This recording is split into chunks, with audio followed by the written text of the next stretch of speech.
Meanwhile, I joined the Army in February of 1918 out of Akron, Ohio, and was sent as a private to the trenches of France. I was in 3 battles.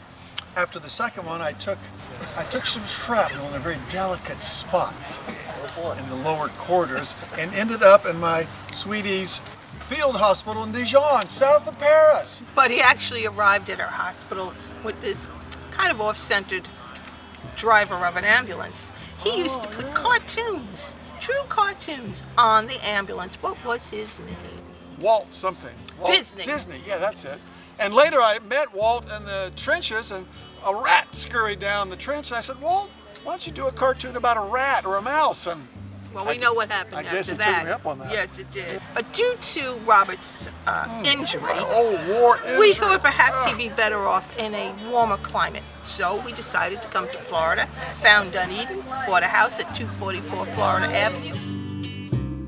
My family traveled down to Dunedin in 1912. Dunedin did not have a high school back when I was going to high school, so I had to travel to Clearwater. I was on the Clearwater baseball team. I was a catcher. After the Great War, came back to Dunedin, and I was your county commissioner in the 1930s. My last recollection of a job, I was postmaster from 1941 to 1952. And here's an example of a stamp machine that was in my office. And I was born in 1894, and I gotta say, I look good for 122, huh? I served on the USS Alabama. I served on the USS Lake Ontario. It was a beautiful ship. I loved serving on it, and I got to see parts of the world. Until 1926, I opened up the Rabb station on Douglas, where it was a giant sandlot near the Presbyterian Church that everybody uses as parking nowadays. Was a service station, and I guess it still has its purpose, you know, serving cars. I am Oliver C. Howe, Clyde for short. You're welcome to call me Clyde. I am private first class aviator and eventually Dunedin patroller, and I'm here to welcome you today and my story. Welcome all. Now I have to tell you, I was not the best of pilots. I could land and fly a plane, but I preferred not to do it if I didn't have to. So I asked to be a co-pilot. And what they said is, son, we have a better job for you. You can be emergency pilot in an emergency, but we're gonna make you an aerial photographer. I was born in 1901, and I was 88 when I passed away in 1989.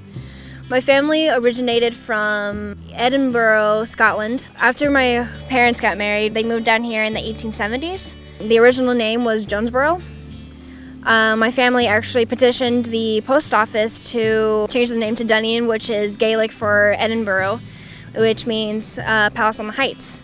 I was a Dunedin resident up until 1914 when I went away to college. So I quit school and went off to join the Army. I was part of the Quartermaster Corps out in Fort Sam Houston, Texas until November of 1917. When I enlisted, I was 22 years old. And it was in March of 1919 I returned back to Dunedin. I married my wife in 1921, and we had a daughter, Marilyn, in 1923.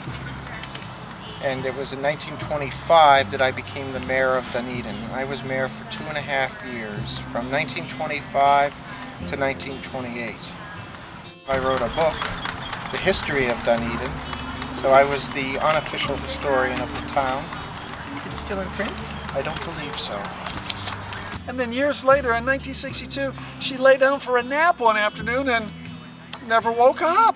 I was by myself for 5 years, and then, according to that tombstone, I died in 1967 on the 49th anniversary of the end of the war, on exactly the day the war ended, November 11th.